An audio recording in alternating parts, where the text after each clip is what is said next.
हमारे YouTube channel Navodaya classes 2020 में आपका हार्दिक स्वागत है। दोस्तों, अभी तक आप हमारे चैनल पर नए हो तो हमारे चैनल को सब्सक्राइब करें और ज़्यादा से ज़्यादा अपने दोस्तों तक शेयर करें ताकि कोई भी बच्चा इस ऑनलाइन फ्री कोचिंग का फायदा उठा सके। तो दोस्तों, कल हमने जो हमारा दशमलव भिन्न था, डेसिमल फ्रैक्शन था, उसका मतलब कि वेरी इंपॉर्टेंट क्वेश्चन का पार्ट मतलब लास्ट पार्ट था, पार्ट 3 था, वो कर लिया था। मैंने कहा था कि अगले वीडियो में आपको नए टॉपिक के साथ मिलूंगा। तो उस टॉपिक का नाम है एलसीएम एंड एचसीएफ। तो इस टॉपिक को हम देखते हैं कि ये टॉपिक क्या कहता है। इसको हिंदी में हम लघुत्तम समापत्तीय और महत्तम समापवर्तक भी कहते हैं। तो ये टॉपिक क्या है, ये कैसे सोल्व करेंगे, इसके क्वेश्चन कैसे आएंगे, उसको इस टॉपिक के बारे में समझाऊंगा। टॉपिक मतलब इस वीडियो में समझाऊंगा। तो दोस्तों, बने रहिए हमारे इस वीडियो को अंत तक देखें ताकि जो मैं समझा रहा हूँ वो आपको समझ में आ सके, कोई भी चीज आपको छूटे ना, ताकि आप नवोदय विद्यालय सिलेक्शन में मतलब आसानी से उस एग्जाम को पास कर सके। तो दोस्तों, आइए आज का हम टॉपिक शुरू करते हैं। तो जो कि हमारा आज का टॉपिक है एलसीएम और एचसीएफ, लघुत्तम समापवर्तीय और लघुत्तम महत्तम समापवर्तक। ये टॉपिक क्या है, उस टॉपिक को शुरू करने से पहले मैं आपको दो चीजें बताना चाहता हूँ। पहले तो ये है कि इनकी फुल फॉर्म क्या है, पूरा नाम क्या है। तो एलसीएम का है लोअर कॉमन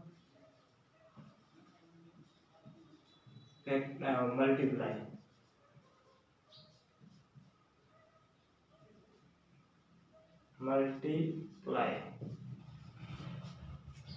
ये तो इसका एलसीएम का है, लघुत्तम समापवर्तीय। और दूसरे का जो हम कह सकते हैं एचसीएफ का, इसका है हाईएस्ट कॉमन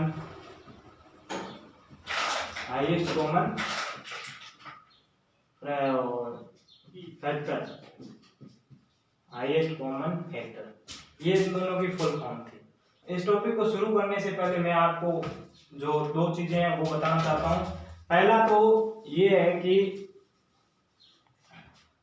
गुणनखंड किसे कहते हैं। पहला तो है फैक्टर, क्या है, फैक्टर। दूसरा है मल्टीप्लाई,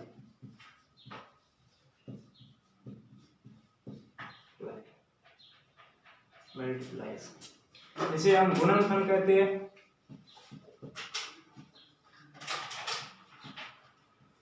और इसे हम गुणज कहते हैं।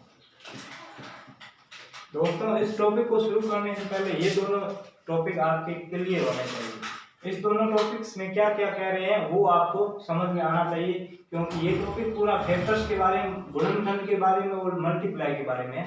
क्योंकि फैक्टर्स तो यहाँ पे एलसीएम में काम आएगा और लघुत्तम महत्तम समापवर्ती में मल्टीप्लाई काम। तो दोस्तों, अब इनको दोनों को देख देते हैं कि फैक्टर क्या होते हैं और ये कैसे निकाले जाते हैं, इनको देखते हैं। तो फैक्टर क्या होते हैं, कोई भी संख्या है उसका अगर हम, कोई भी संख्या है मतलब कि किसी दी गई संख्या में जितने संख्याओं, एक बार परिभाषा में आपको बता देता हूं कि किसी दी गई संख्या में जितनी संख्याओं का पूरा पूरा भाग लग जाए तो लग जाए उसके उस सभी संख्याओं, वे सभी संख्याएं उस संख्या के गुणनफल है। एक बार लिख लीजिए, किसी दी गई संख्या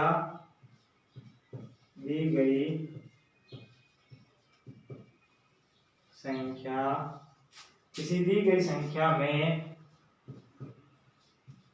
जितनी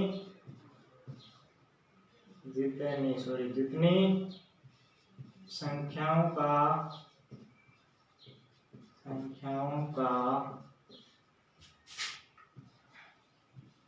पूरा पूरा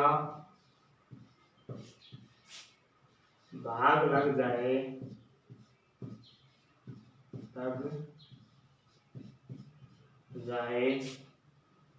वे सभी संख्याएं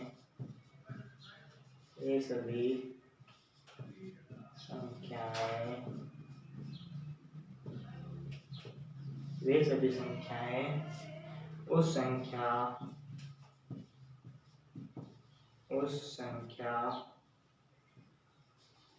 के गुणनखंड है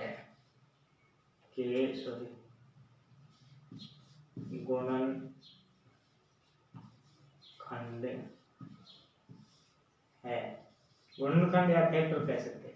तो ये परिभाषा थी। वैसे आपको परिभाषा पूछा नहीं जाएगा, फिर भी मैंने आपको बता दी ताकि आपको आसानी से समझ में आ सके कि फैक्टर क्या है। अब परिभाषा क्या कह रहा है, कोई भी संख्या है, जैसे कि हम कोई भी संख्या ले लेते हैं, जैसे 24 ले ली। कोई भी संख्या है, किसी भी दी गई संख्या, यानी कि 24 आपने ले लिया, हमने दी गई संख्या में जितनी संख्याओं का पूरा पूरा भाग लग जाए वे सभी संख्याएं उस संख्या के गुणनखंड। यानी कि 24 में किस किस संख्या का भाग पूरा पूरा जा रहा है वो सभी संख्याएं उस 24 की गुणनखंड होगी। अब आपको एक जो कॉमन जो है बात वो आपको मैं बता देता हूं कि वो है कि 24 के दो फैक्टर तो श्योर होंगे ही, दो गुणनखंड होंगे ही होंगे। वो दो क्या क्या होंगे, एक तो एक होगा 24 का एक गुणनखंड एक पक्का होगा, और दूसरा गुणनखंड क्या होगा कि जो वह संख्या है जिसका हम गुणनखंड निकाल रहे हैं वो संख्या खुद, यानी ये 24 है तो 24 भी इसका गुणनखंड होगा। ये दो गुणनखंड किसी भी संख्या के पक्के होंगे। एक तो एक होगा, सभी संख्याओं में एक का गुण भाग चला जाता है, इसलिए एक सबका गुणनखंड होगा। और दूसरी जो संख्या हमसे पूछी है कि इस संख्या का गुणनखंड क्या होंगे, वो संख्या स्वयं उस संख्या का गुणनखंड होगी। अब अगर दूसरे गुणनखंडों की बात करें तो आपको भाजिकता के नियम अगर पता है तो 2 की भाजिकता का नियम है, कहता है कि इकाई का अंक 0 2 4 6 8 हो तो उस संख्या में 2 का पूरा पूरा भाग चला जाता है। तो इस संख्या के इकाई का अंक क्या है, 4 है, यानी कि 0 2 4 6 8 में से आता है, इसलिए इस संख्या में 2 का पूरा पूरा भाग चला जाता है। 2 का पूरा पूरा भाग जा रहा है, इसका मतलब 2 भी इसका गुणनखंड है। अब अगर 2 के बाद 3 की बात करें, 1 हो गया 2 हो गया, अब 3 की अगर बात करें तो 3 की भाजिकता का नियम क्या कहता है, इकाई मतलब कि अंकों का योग, जो संख्या है उसके अंकों के योग में अगर 3 का भाग पूरा पूरा चला जाता है तो वो संख्या 3 से विभाजित होगी। अब इनके अंकों का योग क्या है, एक तो 2 और एक है 4, तो 2 और 4 को जोड़ेंगे तो 6 आया। 6 में अगर 3 का भाग दे तो पूरा पूरा चला जाता है, यानी कि इस संख्या का गुणनखंड एक तीसरा चौथा कौन सा होगा, 3, ये 3 भी इसका गुणनखंड होगा। अब अगर हम बात करें कि ये 3 भी हो गया, अब 4 इसका गुणनखंड है या नहीं है, तो 4 की बात करें तो 4 की भाजिकता का नियम क्या कहता है,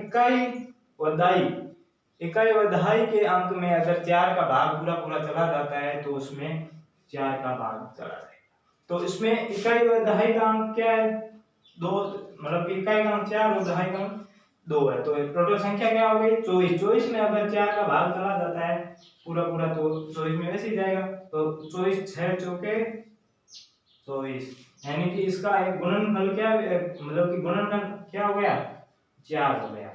अब 5 की बात करें तो 5 की भाजिकता का नियम क्या कहता है कि इकाई का अंक 0 या 5 हो तो ही 5 में जाएगा भाग, इसमें न तो 0 इकाई का अंक है और न ही 5 इकाई का अंक है, इसलिए 5 इसका गुणनखंड नहीं होगा। अब 6 की बात करें तो अभी 6 देखा हो तो 4 24 में अगर 4 का भाग देते हैं तो 6 बार पूरा पूरा जाता है, तो हम ये 6 भी इसका गुणनखंड है।